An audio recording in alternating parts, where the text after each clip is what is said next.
seconds remaining. 5 seconds remaining. All right, hello and welcome everyone here to the MPGL Wildcard Semifinals. It's actually going to be a best of 5 between Team Pokerface and MVP.Hot6. You're watching here twitch.tv/Beyond the Summit, and if you're watching in-game, make sure to check it out. If you're on the stream, make sure to pick up that ticket. But I'm Helium, and with me for this best of 5 will be Blaze. How are you doing? Doing all right. Only got like 4 or 5 hours of sleep. More than me. Could not sleep, so I just got up. Yeah, the joys of having a newborn son. But all the same, you've been into CS:GO. You just got to be at least a little bit hyped for just going into match after match of esports, digital sports, and all its capacities. Sports. Yeah, and it's been fun. Yeah, looking at this matchup, it should be pretty good. We were talking about it earlier, but it should be like a relatively even matchup between these two teams. MVP.Hot6 and Team Pokerface. They've never been the top dogs of the Korean scene, but they still have shown some great strength in the past, and they have to be pretty well on the same par. As long as they're playing at their best, we can definitely expect a lot from both sides. But I don't know if there's a clear favorite from either standpoint. Yeah, just looking for an all-out brawl over the 5 games. We can maybe pick a favorite just off of the draft, as that's finally started up, as actually pretty far through. But Team Pokerface, they take out the Death Prophet. It is still a really strong hero. Its earlier laning stages are a little weaker, but, once you're level 11, it's the same old Death Prophet. They'll take out Ember. Viper and Skywrath also taking the fall on the side of MVP.Hot6. But Brewmaster and Elder Titan. I really like the Elder Titan. I played this hero really well earlier, so I'm pretty pumped to see it. Obviously, Big Daddy No Tail has been having a lot of success and maybe even influencing other scenes. So we could see this Elder Titan offlane or just as that support role. It's going to be a huge ego booster when you can suddenly just play a hero so damn well and so consistently that everybody around the world takes notice and has to at least consider working it into your strategies. But, it's a turtle strat. It's all about delaying the game, making it so you can pick up greedier cores for your carry player and maybe making some better things happen as a result of that. So I'm excited to see what they can couple with this. Obviously, the natural order can be amplifying a lot of damage from the Brewmaster or whoever else is going to be dealing the damage. So those thunderclaps are going to hurt a little bit more. And when that Fire Panda breaks loose, you're going to have to kill him. Plain and simple. You have to kill that Fire Panda or you are going to be taking a huge amount of damage. That said, though, Razor will be able to static like one of the Brewlings, and Tide obviously will have the Ravage to at least clear out everything but the Earth ones. So they have some means of dealing with it and controlling and surviving, but they're still definitely going to need an early mech on one of these two heroes, Razor or Tide. Generally speaking, at this stage, I'd prefer the Tide since you can actually go for the arcane boots. Agree. But that's all what it comes down to. In the meantime, they obviously know Pokerface pretty well. They've played against them quite a few times, and I think that they're a little bit nervous about this matchup, so they're just banning out everything they know that they like and trying to get the upper hand in this draft here. Banning out the Necrophos, banning out the Wisp. Usually, if you're worried about those, you're worried about those together, but there is possibility of each of them doing work by themselves to relocate ganks for a stunning hero, or the Necrophos if he gets an Abaddon support or something behind him to keep him up. No matter the case, those two will be off the table for this game here, but as you mentioned, it's a best of 5, and I'd love to see how the metagame between these two teams gets fleshed out as the games progress. If we're going to see more of those heroes slide through, and if we're going to have to see more of those heroes get picked up rather than banned. Yeah, personally, I find best of 5s usually a little too long, but the biggest pro for best of 5s is like the draft evolution. Like by the time you get to game 5, it's like here are 5 random heroes that like we haven't used yet. I think it can get really exciting. We will see if we get there. Obviously, if you guys are just joining us here for the MPGL semifinals, the wild cards, one more team will have the opportunity to go to the LAN. So that's what these are all about, and we'll be on tomorrow with the other semifinal. But looking forward to the drafts and how they play out throughout the games, whether it be just 3 or we go the full distance for 5. Looking at those bans, it's Morana and Disruptor was the last ban from Pokerface, and they'll have the first pick here 5 seconds remaining on the Dire side in the second phase. And they'll go Rubik. So now they're taking away your magic resistance and your armor from Elder Titan, and they're giving themselves more of it by picking up the Rubik. Is this Rubik like, just in case they pick Morphling, we still want to have some magic resistance through Null Field? I think Morphling would be a horrible, horrible pick against this team. Elder Titan, Rubik, just throw in an Ancient Apparition there. Just make it as bad as can be. Probably I would don't be know. pretty bad. But, at this point, the spell steal, I think it's just really Tide-centric. I think that the Rubik player is going to be confident to be able to get the Tide steals, get a couple of Ravages this game. I don't think you would pick it if you weren't confident to be able to do that. But as far as early presence in the lanes and stuff, Rubik's going to be okay. Telekinesis Fadebolt, it's not bad, but it does not compare at all to Ogre. Ogre, early level 1, level 2, he's able to get first blood, he's able to hard zone, and he's able to survive through so much damage. I really think that until level 6 comes out for Rubik, that he's going to be at a severe disadvantage when it comes down to the support cast that they brought. But you couple it with Elder Titan, Telekinesis into Echo Stomp, and obviously the Pounce follow through. You've got a lot of potential setup for just a dozen right clicks, honestly. So even though Tide is able to mitigate a lot of damage with Kraken Shell, they still might be able to pin him down pretty well. So we'll see. This perhaps tri-lane in the safe lane working out. Elder Titan, Rubik, and Slark could do a lot of work. But of course, ET naturally, we've seen him as a core hero outside of the no-tail metagames. We'll see. If they want to go back to old times, the son of the off lane, or if he is indeed going to be that support. I feel like, if Elder Titan and Rubik are your supports, like, that's probably okay for later on, and it's, I guess, a little defensive even early on, but it's not going to be, like, great roaming or ganking potential. There's not a lot of damage, and I actually see a combination that has a bit of damage and was actually my tri-lane in the game I just played before this. Elder Titan, Ogre, and Slark, that classic triple melee. There's a lot of damage to be had there with taking away the armor with the Ogre, with the jump in from Slark, and you can keep them around for the Echo Stomp. So they do have the Pounce. It's a guaranteed sleep afterwards, so there's a little bit more guaranteed CC coming in with that combination. But we'll see how Hot6 respond to this with their 4th pick. So they'll go straight for the Dazzle, expecting Slark to jump on people and pretty much devour them. They'll try to keep them up a little bit longer with the Shallow Grave.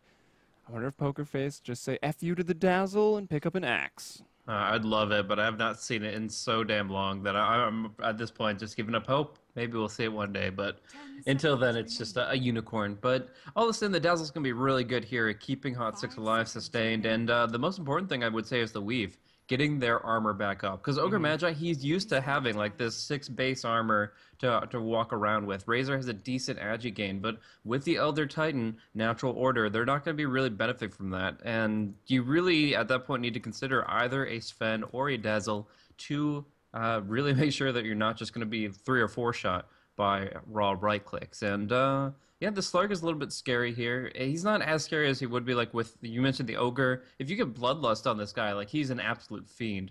But as it is, he's still going to be doing a lot of work, draining some good damage, and he is able to be mobile against the Razor. Like he can break the static link very, very easily with Pounce, and it's going to be harder for them to lock him down. Right now, their only ground target disable is from Tide Hunter. So essentially, if Tide isn't available, Slark's Shadow Dance just makes him invulnerable and able to do whatever the heck he wants.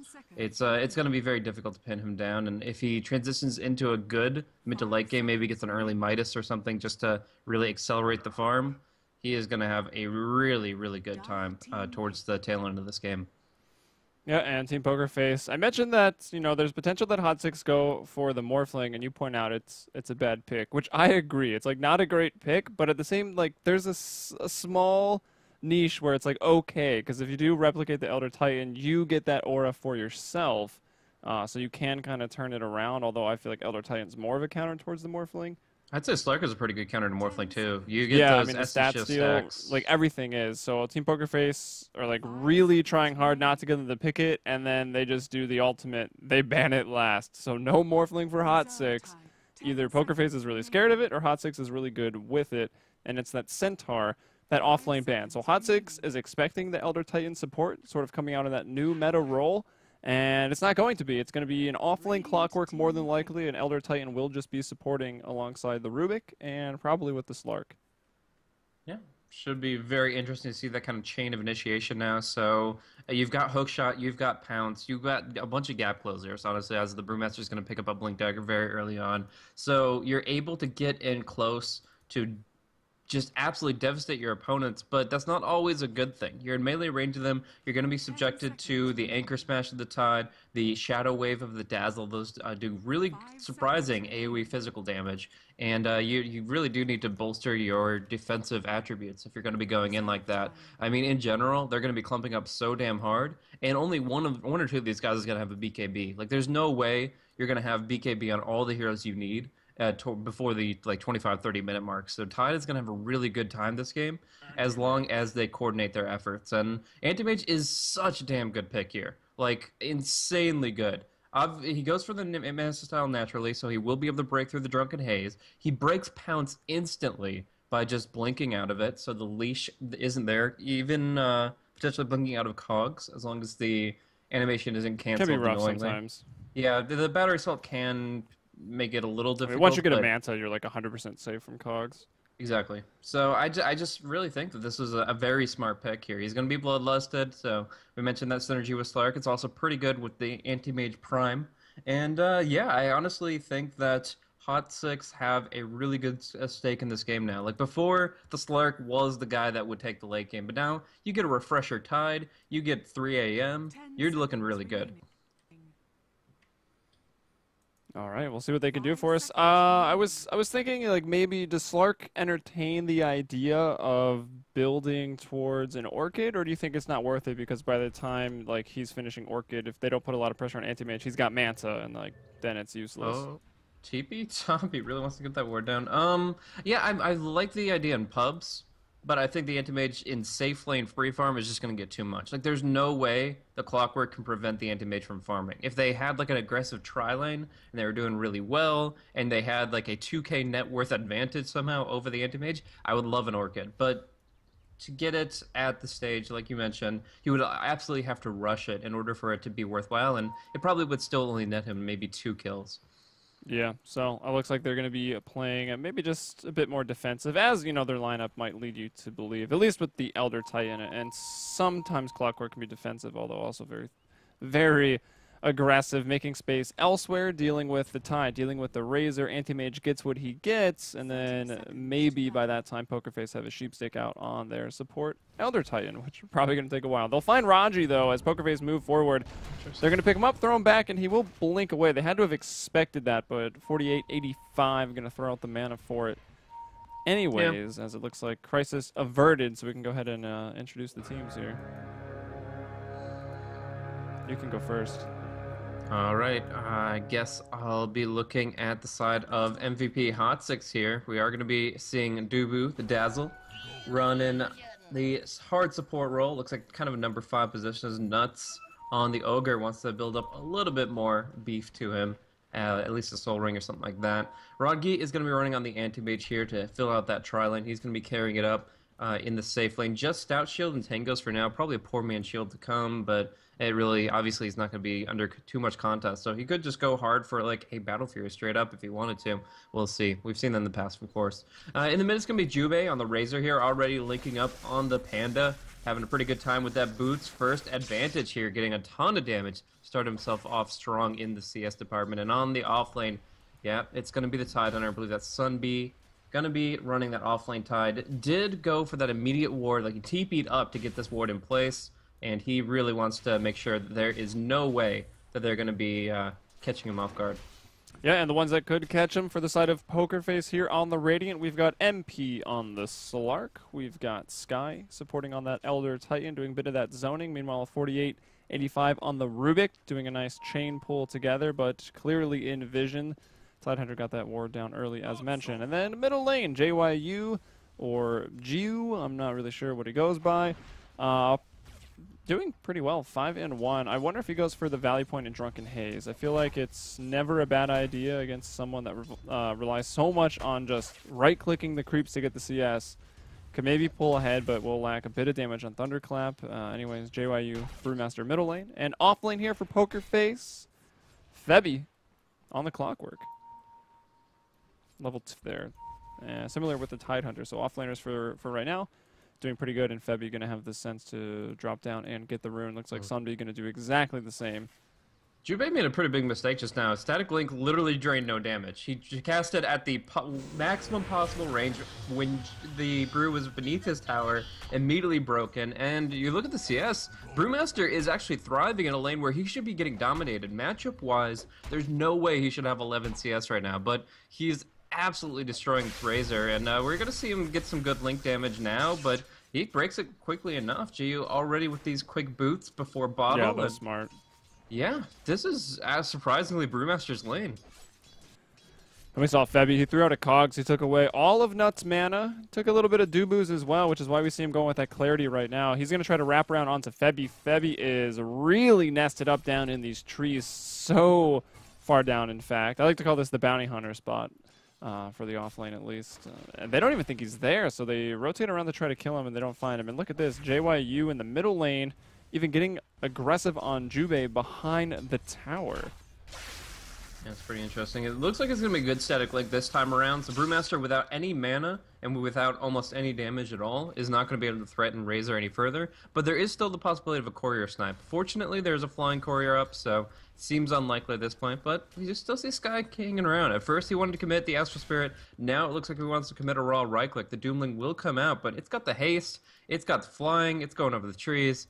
Everything's okay here in the mid lane. Yeah, I mean, maybe if Elder Titan throws a spirit on like a hero and creeps, brings it back, you got the melee bonus, like you can get it, but all that seems very, very unlikely, so I don't think it's going to happen.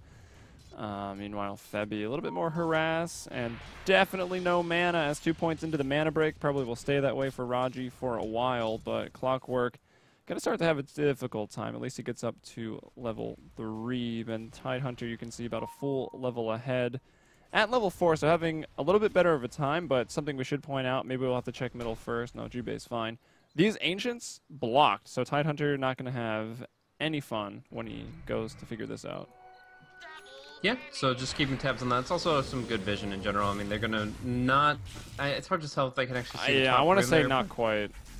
But for now, at least the rune will go to the Brewmaster. He's got the bounty up, and in either case, they get some really good vision in that general area of the map. And as you mentioned, the Ancients being blocked off entirely is the big deal there. You have to suppress the Tide in these kinds of matchups here, or you're going to see like a 35-minute refresher. Or you will lose. Yeah, essentially. Like, honestly, I consider if you're not going to commit wards to the Ancients, that Tide is a first ban hero to any team in every metagame across the globe. If you do not stop a Tide from farming Ancient, you better be banning that hero because it's just too damn good once it gets farmed up. Speaking of the Tide, though, he might be giving up the first blood. They jump on him, they get the pounce, and they will lift him up, throw him back down. MP is able to pick up that first blood just under the 5 minutes. And I'm glad you brought up the first ban Tide material, because I know you and I were casting not too long ago, earlier this month at least, and Tide was banned out literally every single game in the first round, and we finally see him let through here, and like you said, there's the board blocking the Ancients, and they start off by killing the Tide, but he is doing pretty well just, you know, from an offlane standpoint without Ancients already. He's about to be level 5 at under 6 minutes. Yeah, this ward's done a lot of work for him. He's going to put down a second one here. I don't think they saw that one either, so they're going to get a nice chain pull here. That'll block the camp, though, so that'll be kind of obvious. Oh, I mean, it's going to take a while to burn through this camp, though. I don't know if they even want to AoE farm it with their abilities right here. And so, yeah, they're just going to chain pull to continue to break down the creep wave and what would be denying creeps. But in the end, we're still going to see Tide close enough and active enough in the lane to, or not in the lane necessarily, but in the jungle here to get that level 6. And that's where he really obviously makes his mark. So in the end, he gets the intel he needs, a full duration observer ward, allowing him to kind of just toe forward a little bit, only giving up 1 kill in the process. Where on the off lane, yeah, Febby's been just pretty much suppressed for every little bit of experience he can get. And we are going to see that Midas come out from the Slark. So I thought this might be a possibility. Trying to take this to the late game, you can go for like the Yasha Scotty from here. And yeah, it is a really, really strong pickup if you get it this early on to be able to bring yourself into a position where you just absolutely destroy the anti-mage in the late game. Yeah, I mean, Hand of Midas isn't my favorite because you see Slark, you really want him to get involved early and be aggressive. But sometimes it's even hard on Slark, even though you've got the Dark Pact and Shadow Dance to group up and fight because the other team is a lot of times running as a 5-man and Static Link, you know, if you're close enough, it's still going to go through. That's one ability that is not purged by either his Q or his ultimate. So they'll have to watch out for that. And Slark, I would say, is pretty underrated overall in the late game. Like, attack speed with that stat steal is really good. Oh yeah, he's like in my top 6 in as far as hardest carries in the game, and people just completely underrate that because they don't really look at Essence Shift as this end-all be-all carry material hero. But his stats not only that you're gaining for yourself, but you're often taking away from the enemy carry. So yeah, getting able to be 6-slotted on a Slark, it's absolutely insane. And of course, balancing that Ice Frog with a 4-second pseudo invulnerability. Yeah, that's nice. So, yeah, I would have to say I'll actually Febby down. Bottom, taking too much damage. He is definitely going down. It's going to be Rodkey to get the last hit there. So, just a little bit too far forward. They get a heal bomb. They get stuns, some slows. And, yeah, Nuts sets up a nice kill for the anti-mage here, who is just going to be going raw Poor Man's Shield into Battle Fury. Yeah, not too surprising. Well, he'd actually even finish the treads as well, so maybe we're looking at a, if he goes Clockwork a couple more times, probably 14-minute Battle Fury, but maybe 14 to 16 minutes just farming.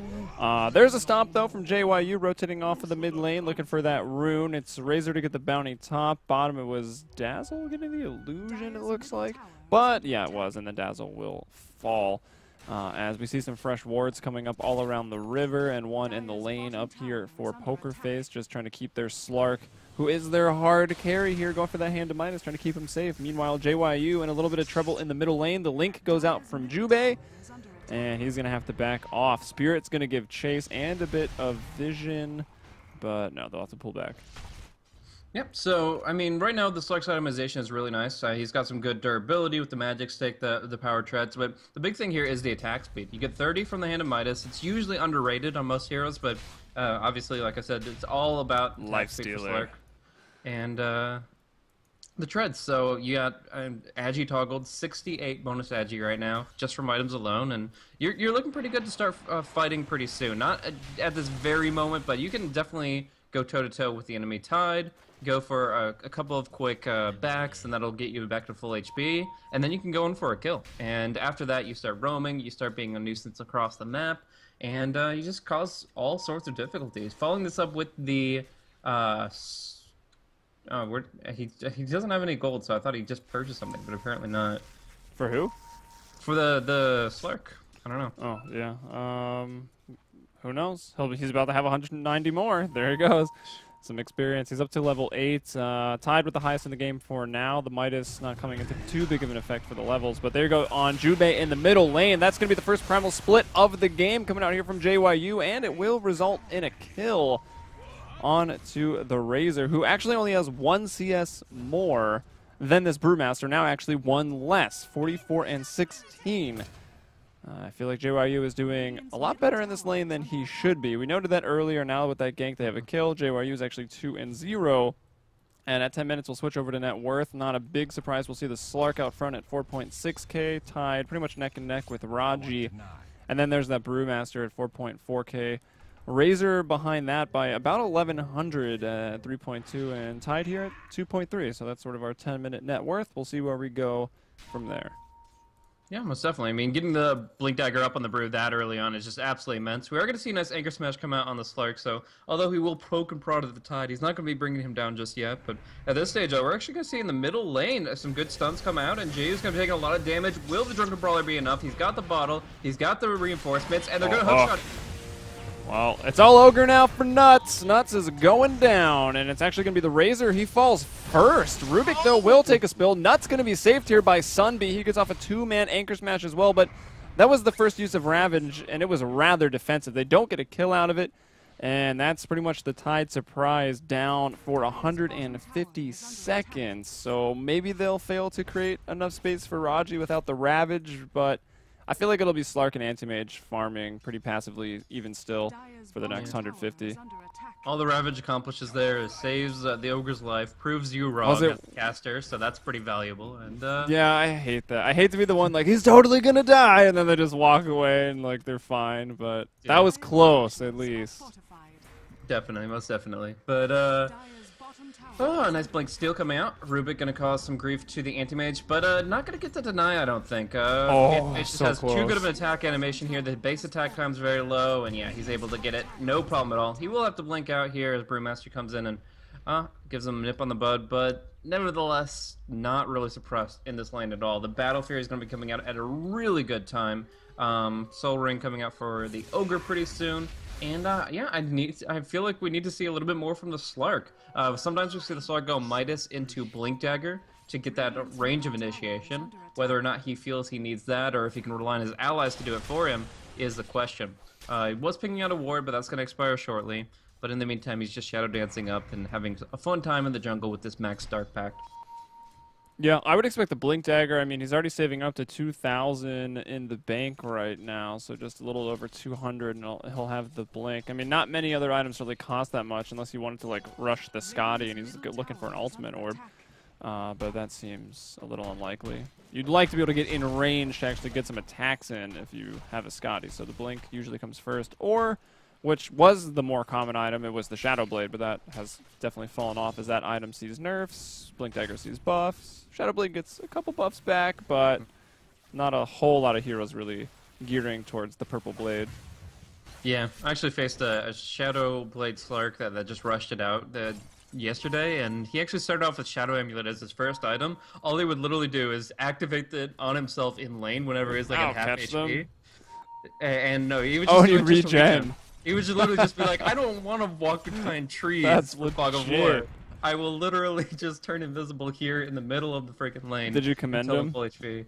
No, I wrecked him. You're like, no, I reported him, actually. No, I didn't have a great laning experience, but after that, we were able to come back to it, and it was pretty easy. Now we see the Blink Dagger in use up on top. Tide's going to take some big hits here, but he will just go for the TP. So, although he will drop down to 280 HP, he will TP to the middle tier 2.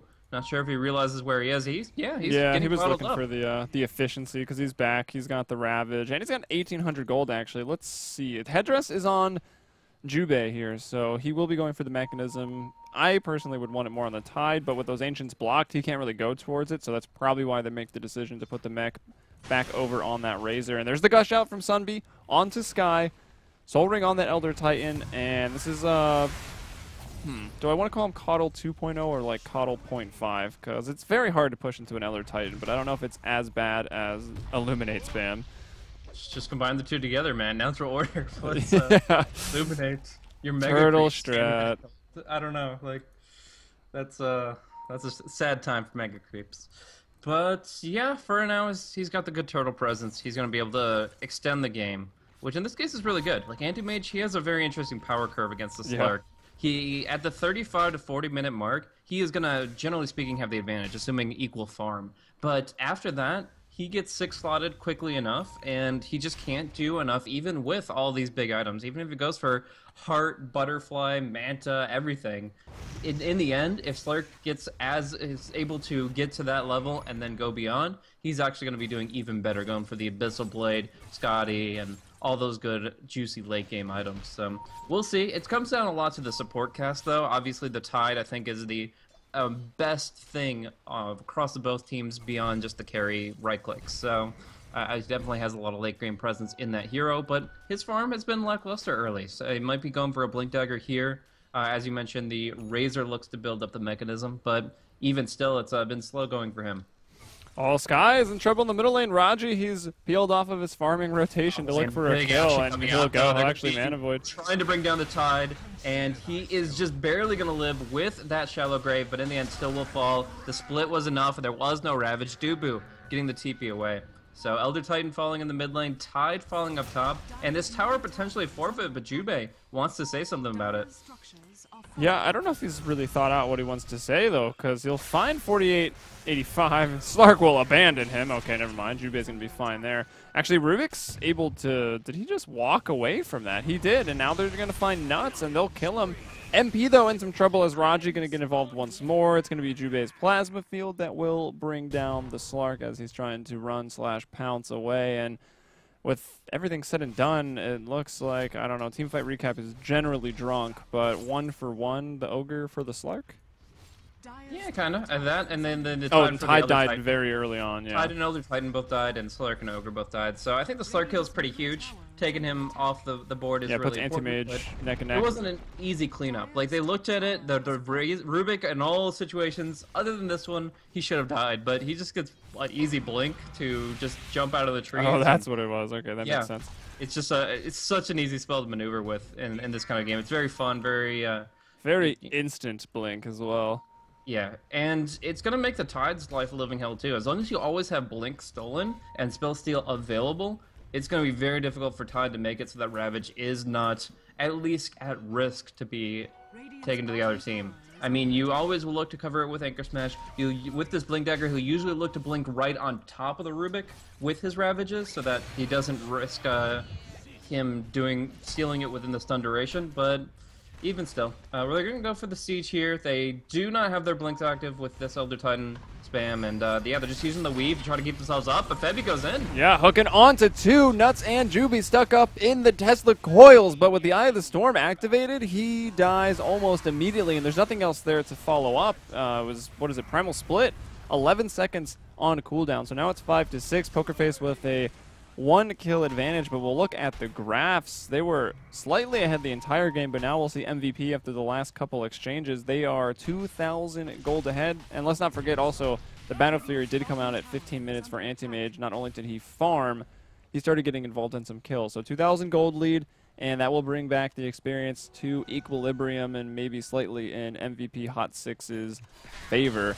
Slark and Sunbee once again get a TP out, so looks like it will be the Scotty with his ultimate orb, but you got to expect the Basher next. Yeah, oh, definitely. I think that's a good follow-through, though. You get the raw HP, you get some really good stats, the ability to stay on your target all day long, and you have a pretty good time with it. So I think the build-up here is really nice. But at the same time, it's slow. I mean, you just looking at that goal graph, it's 3 Tier 1 towers in advantage for MVP Phoenix against the team that turtles. And I guess that's mostly because of the fact that inevitably towers fall, and right now, Pokerface has absolutely no push. Like, the Slark isn't able to push off his current Essence stacks that he's been able to build off of. He's just able to farm. He's able to get some hero kills. But as far as actually pushing towers, they have nothing for their team. Whereas MVP Phoenix, they've got the Dazzle. Soon enough, they'll have the Bloodlust. They just are really good about it. And Rajki is going to be actually split pushing down bottom pretty continuously here as he's going for the Vladimirs, Yasha. He actually goes for the Vlads before the Manta style, but of course he will go back for it. And Primal Split right on to Nuts. Split and open some Nuts. They'll bring down the Ogre over onto Doobie. Close, Dooboo. They'll put out the Shallow Grave. He'll survive a little bit longer, and maybe too long. No, the hook comes in. That's Jubei. He did get off the Eye of the Storm, looking for some kills here. Rubik has fallen, but it looks like, no, Raji's going to get involved. Jubei will live. Sunbee, Tight Under was still standing strong as well. Gets the double kill. Raji going to go ahead and chase. Sky trying to get the stop. That's going to be sleeping for, what was it, 2 points? So that's 3 seconds of sleep duration, but jumping forward. Mana Void rank 2 won't even need it. Now they jump over for the Slark. He might actually just be able to throw the Mana Void. Let's see. There's the blink, and Raji's got a blink of his own, but won't be able to keep up with that. So he'll just go right back to farming the middle lane, and like you said with that Vlad's, already the Yasha going to be split pushing up a Storm. Yeah, I actually thought he would go for the tier 3 there, but since he got 2 kills out of it, it is worth the rotation and helps out his team. Pokerface's initiations just haven't really been all that successful. Both times the Clockwork goes in, solo Roche. It's essentially without the Bruise split available. The time before, it was the split was still on cooldown, and this one it was pretty much expiring right when Febby hooked in. So those 2 times is just very unfortunate. They are going to Rocket Flare over the Roche pit. I see this, and this could be very dangerous. He's still going to be able to hook into this, and might be able to go for the snatch. Oh! He actually stuns him out, but he doesn't clear an item slot. He doesn't have a space for it. So Raji He mans up. He actually did. Who actually got the kill there? The Dyer got the kill on Roche, so at least they get the gold, which is pretty nice. Also no experience there for the Anti-Mage, but he still did pick up the Aegis, and he got a double kill off of it. He could go further. Of course, he's got the Aegis, but I think he just wants to use that to either fuel the push or just farm safely and hope that Clockwork. If Clockwork does manage to kill him, it won't even matter for the next 5 minutes. Yeah, it was still a good play, but we do see here that the 2 kills, 3 kills that they got on the back of that is essentially worth what Roshan would have given them, and they get the big thing. They get the Aegis. If the inventory slot was cleared, and in that long duration stun, that timing interval where the Aegis was just chilling out, if they had snatched that up, then that would have been really big. But as it was just a nice little play that in the end cost them some more momentum in this game, because we do see now, obviously, kill after kill, rolling in for MVP Phoenix. It is about to be wrong 3 MVP. I think I did it once already too. Yeah, sorry. Yeah, Hot6. Yeah. Don't. You're right. I think I said Phoenix already. So MVP.Hot6, the energy drink. Yeah, Raji. I gotta say that's a really fortunate rocket from Febby. Like, at no point in a game would I ever think it's 20 minutes. Anti-Mage is doing solo Roche, and like they've managed to scout it out. Febby gets the kill on Roche. Again, it didn't really work out for them in the end, but hey, it's still worth the effort. Febby, I guess, makes the misplay. Like, drop this Stout Shield and pick up an Aegis. I think that's well worth it. Kind of, yeah. Nice little exchange there, considering how much Aegis used to cost when you could purchase it. But we do see the Slark picks up the Scotty here. He's going to actually do some good damage to well, no, he's not doing any damage to Anti-Mage. Now look at it.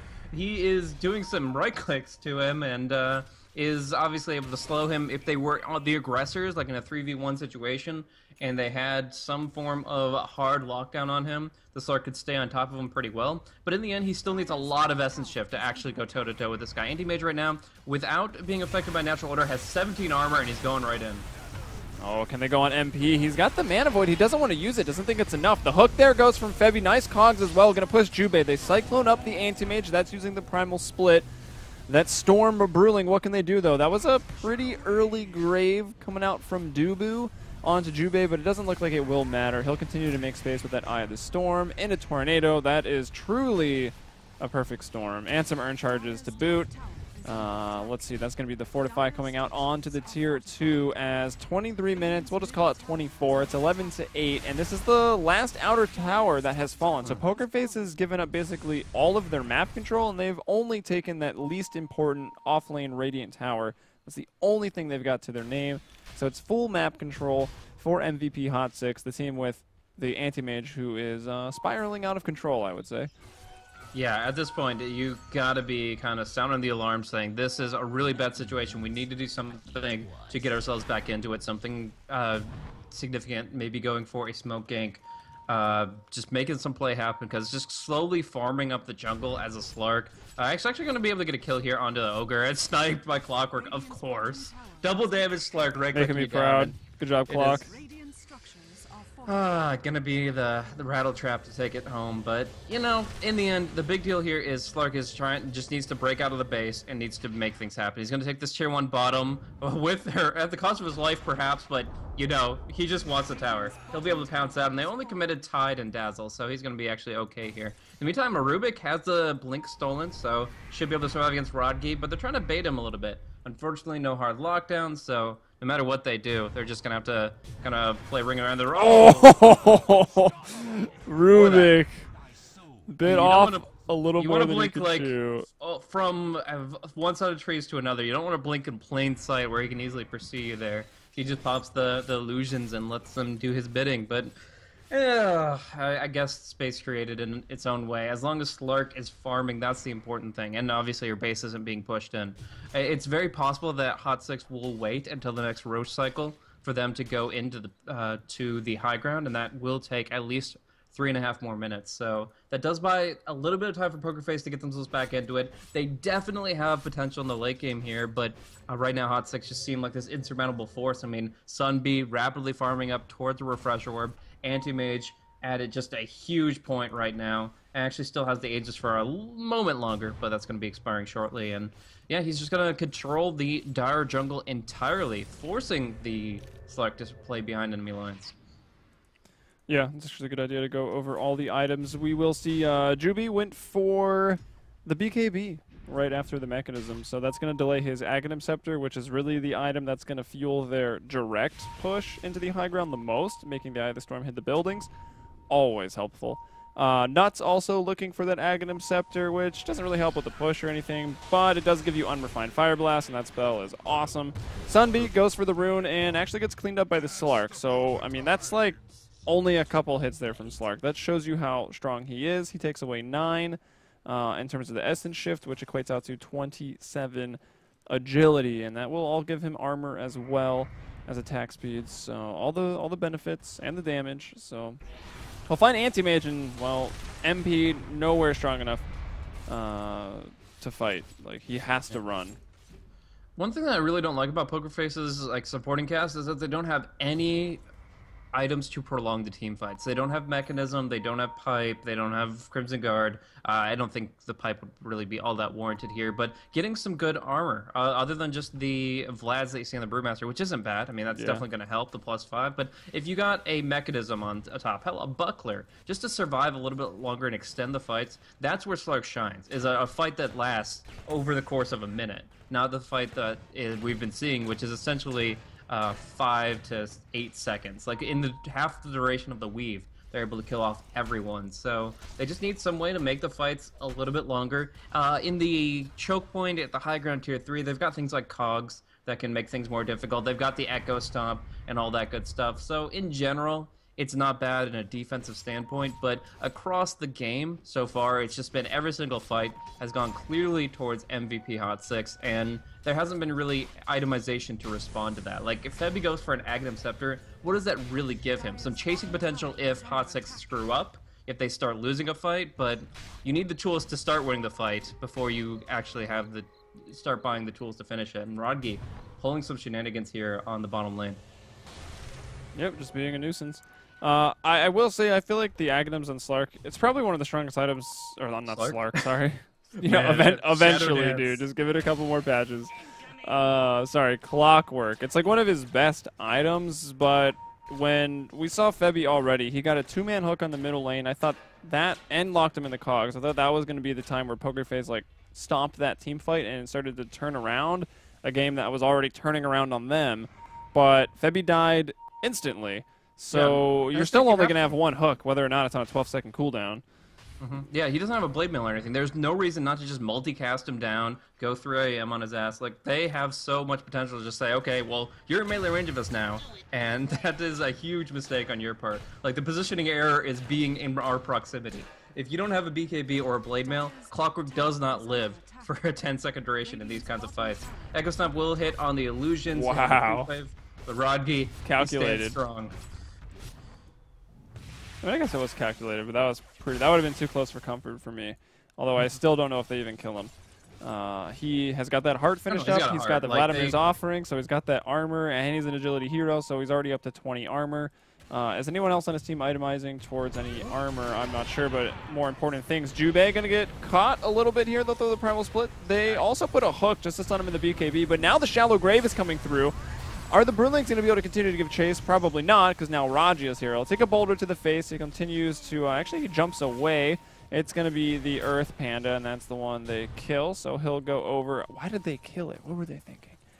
They hadn't killed the Storm Panda yet. So JYU is actually going to be safe. And I don't know what Anti-Mage blinked over towards, but he's not there anymore. He's already almost back towards mid-farming. Unless they find the Slark. Like, Razor's here in your jungle at 20% HP surrounded by 3 heroes.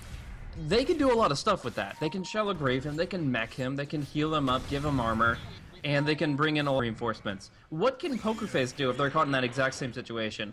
Telekinesis. Buyback. They could Drunken Haze.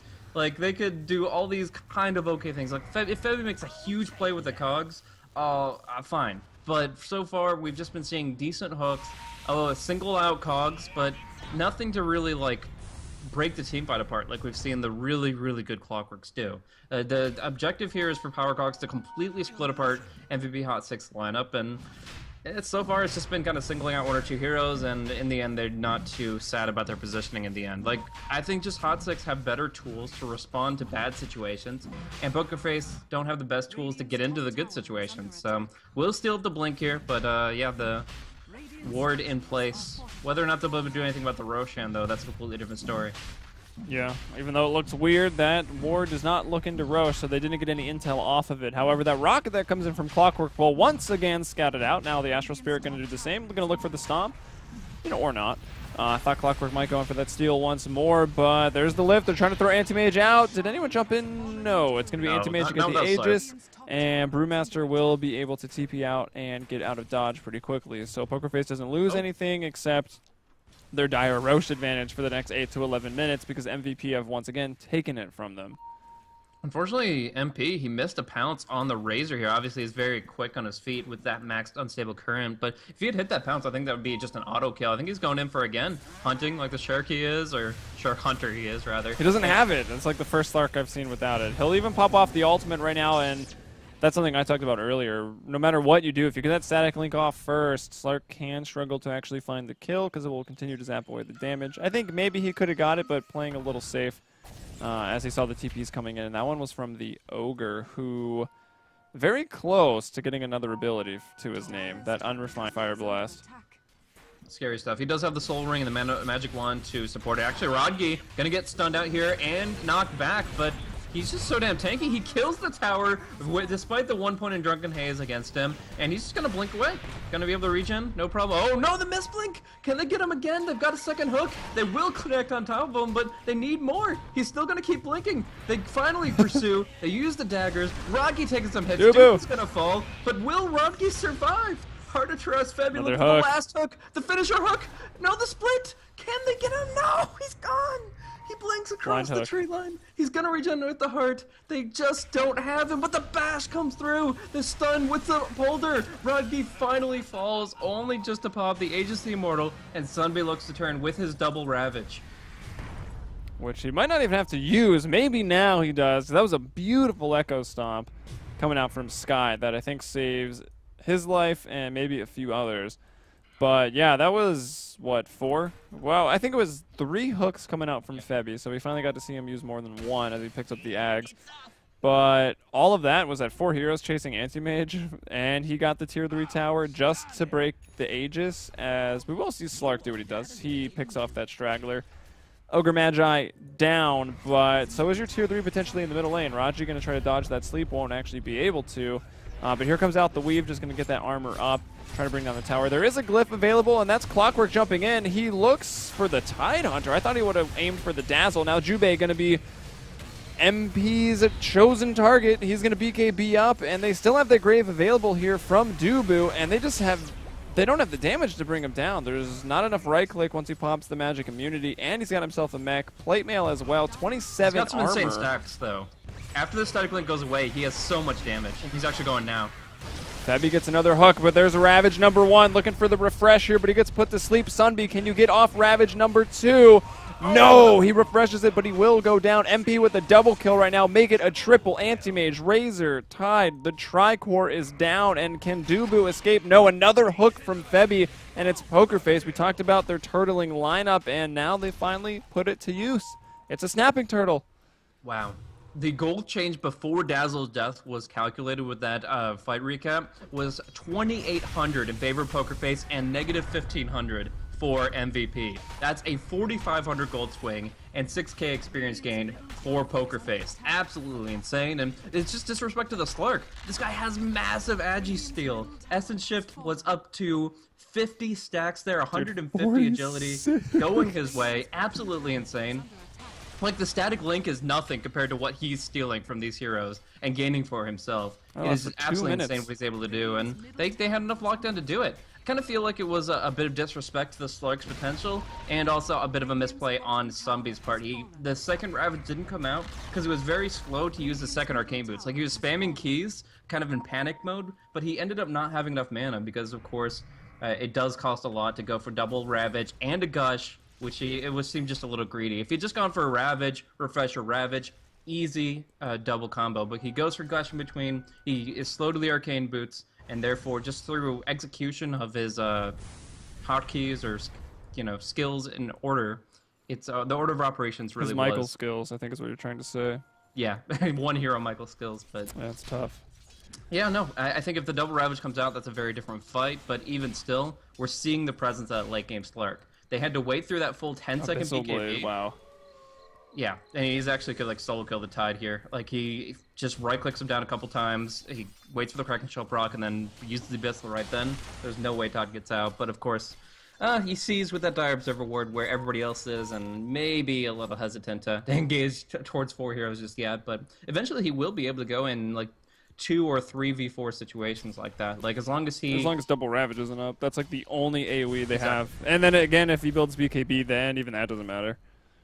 Yeah, so he does have the BKB. Oh, he already at has 9 it. There seconds you go. right now. And that gave Tide a lot of pause for concern. You're talking about it, actually, Slark. They will look to go for him, but Slippery Fellow, yeah, he'll be perfectly fine to get out. You were talking about it in the fight there, but we did see Febby go for a hook on the Tide. It seemed a little interesting there. He hooked the Tide, he cogs the Tide, and he also rocket flare the Tide. This is all to keep Sunbee's Blink Dagger on cooldown, so he couldn't go for the engage he wanted to. But in the end, the Slark pops his BKB, and they have to wait out that 10-second duration anyways. So they waited out in full, they wait too long, they don't get the 2 Ravages, and yeah, gives them just too much time where they weren't doing enough in that fight. Weave wears off, and Pokerface take that huge momentum swing, and now what we see, obviously, the top net worth is that 23.7k net worth on the Slark, and this is where that power curve adjusts, around that 38, 40-minute mark. This is where the Slark starts overpowering the Anti-Mage on equal levels of farm, and really, what can you go here? AM can go for the Butterfly, actually. Oh, they might break through. No. They knew about the smoke from the Observer Ward that was mentioned before on the top lane there, over by the Radiant Secret Shop. And yeah, they're hesitant enough, far back enough, they're able to not get picked off, which would have been absolutely devastating to their high ground defense. Yeah, I feel like for anti-mage items, though, the Butterfly seems like would be okay. And then I guess your other thing is just go for an Abyssal Blade to match that of the Slarks. Some more lockdown for Slark. So maybe Rodgi can burn him quick. I mean, the hero Slark does still suffer 1 out of mana. Won't be able to escape, won't be able to Dark Pact. His Shadow Dance costs 120, so stun him, get those illusions. Then there's no Shadow Dance that you have to deal with from but MP, usually use Bash and Abyssal to counteract the BKB, but in those situations you're not going to be mana breaking him. You're immune to the feedback effect, so it's kind of, I don't know, catch-22, where essentially in these situations you're either going to be burning him or you're going to be stunning him, but you're not going to be really getting the benefit of both. And I feel like although it's going to help, even if he gets the Butterfly or the Abyssal, he's still not in control of this game. It's still going to be on the Slark to make a mistake. yeah, Sunbee. Or maybe Sunbee to just step up and make a big play if he can get that sure. Ravage. And the same thing goes for Febby if he once again can stop the Tide from finding the initiation he wants with either a hook or a rocket flare, just disabling that blink, or worst of all, disabling the blink and then just watching Sunbee Ravage nothing, because it does happen. And Hell, it can happen with a rocket flare. yeah, I know. I feel even bad for mentioning it, because I feel like now that I have, it's most definitely going to happen. Pokerface, you guys can thank me later. We've got JYU farming some Ancients, and Roshan, this is what I actually came over here for. It's going to be back in about 2 minutes, 20 seconds, give or take a little bit. Probably take a little bit off of that. As Raji continues to split push out the bottom lane, MP making his own space, a Slark specialty. Yeah, I'm kind of surprised right now that there's so many wards up for MVP.Hot6 that haven't been dewarded. Slark is just a walking ward detector. He's got the no Shadow Zeus Dance up. support, man. Yeah, exactly. Well, that's obviously a limiting factor. But at this stage, I think you have the spare 200 gold to maybe pinch some pennies together for a few sentries. But like, he's walked past, I think, 2 or 3 of these wards. I haven't really seen any pings coming out, so I don't know if he's really monitoring his Shadow Dance, if he just doesn't care if they see him. He's like, oh, I want them to know I'm here. Cower in fear. Intimidation. Check. Roll auto natural 20, and yeah, I don't know. In this case, they're just going to smoke up, and they're going to look for the opening here. Rodgi kind of playing the bait card, but they're all revealed. Oh, yeah, didn't even think about the Drunken Brawler here affecting Rodgi, so that can also be a concern. He's already got the Butterfly, So now it's either like Abyssal or MKB. We'll see what he wants to go for. MKB kind of feels like a strange item, but if you need it, you need it. I guess he's got the Manta and the BKB, so probably not going to be necessary. He's going to be gone on here. The Pounce, he is able to let it run out and blink away, but there's that first hit bash. Easy for MP, but it's still not going to be enough to kill Raji. Now Dubu is right behind him. Going to try to separate a little bit. He gets into the tree line without Pokerface noticing, so if Raji gets a little too low, there is going to be that grave. And no, just kidding. I thought Dubu was going to stay around for the plays. He just TP'd out.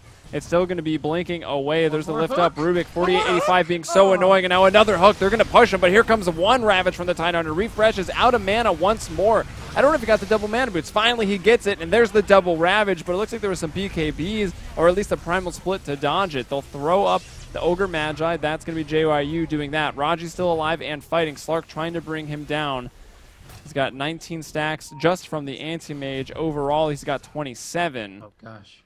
So Slark, again, getting very, very powerful the more he can stay in there and get some damage. However, with the double Ravages being expended, it's Pokerface now with 3 dead, only a 1-kill advantage, and MVP.Hot6 definitely holding on as Anti-Mage looks for more. He's going to try to find Sky, and well, he's not going to try to find him. He knows where he is. He's going to try to get the kill here. Let's see if he can actually do it. If he wants to, he'll be diving tier 3s. Yeah, whatever. He'll throw it out. A couple mana breaks and a mana void, and now Slark with no mana. Raji could almost go for that, but with the buyback here from the Clockwork, he's very smart not to because Febby is there. He's got a hook, but hey, that's a kill on a support. It kind of puts that Slark in danger and forces the buyback on Febby. Rodgi has to go for Roche right now. They have no Roche control after 30 seconds. Once Pokerface have all respawned and they have no double Ravage, there's no way they take this Roche on. It's going to Pokerface. So they have to go here and now, press the issue while there's still some in the grave, and get that Aegis up on somebody, get that cheese up. Because as it is, like, the double Ravage was their trump card. They played it well. They got a 3k gold swing, but they need to get this Roche on top of it. And we do see, obviously, Pokerface are looking at Pounce. The Observer Wards from both sides are out here, but the Roche is too low. It will go to... Oh, the jump-in! Oh, MP tries to go for the steal. In the end, he's getting absolutely obliterated, though, from the right clicks. Shadow Dance is up. His passive kicks in. He's regenning a lot. Febby jumped in with the hook to throw a small stun. JYU has to BKB. Raji, though, gives chase. Doesn't even need the mana break. Will bring him down. Now Febby, nuts with the stuns, allows Raji to pick up the double kill. He'll change over to MP right now. There's another stun. He's got the cheese, though. He was able to get that, but he blinks into the tree line. Raji can't quite get the hits on through it, but there's a static link, and MP... There's no way out of this. Raji going to go in, and MP will fall. It's a triple kill for our Anti-Mage, and Slark dead, but does have a buyback. And as we saw, Clockwork with a longer respawn off of his current buyback on the long side of a dieback, actually. And there's the buyback for Slark. This tower, the tier 3 in the middle lane, in danger, not to an Aghanim Scepter, Eye of the Storm, but there is an Assault Cuirass here on Jubei's Razor, trying to bring down the front door to Pokerface's base, as MP will go top as Raji gets there first, trying to bring down the melee racks. Can't quite get it. Tier 3 tower in the middle lane has fallen, and it looks like Jubei is going to be in a bit of trouble. Dubu is there. He's got the grave. That'll extend things for a little while longer. Not just thinking about going in on this, but I don't know if that's the right play. Not that Ogre's worth a whole lot, but you weren't really saving Jubei there. Looks like Dazzle's going to get out of dodge. Nuts. Use the Ghost Scepter. Like, yeah, wow. That's Ogre's making so much space with that Ghost Scepter. The top lane of Rax has completely fallen as Pokerface tunnel visions up on just finding some hero kills, but they don't kill the all-important Anti-Mage, and he's bringing down the house. They might get him here. They'll throw him up again. Now it's actually just a Yule Scepter. They'll push him with the Cogs. Actually, the Cogs don't quite land, and now he's able to TP out. Are you kidding Good me? guy, Centaur Conqueror, doesn't throw a stomp, even though there was maybe enough traffic, just not quite close enough to get the neutral stomp. You need 3. Yeah, and they all have to be in range of the spell. Yeah, pretty close.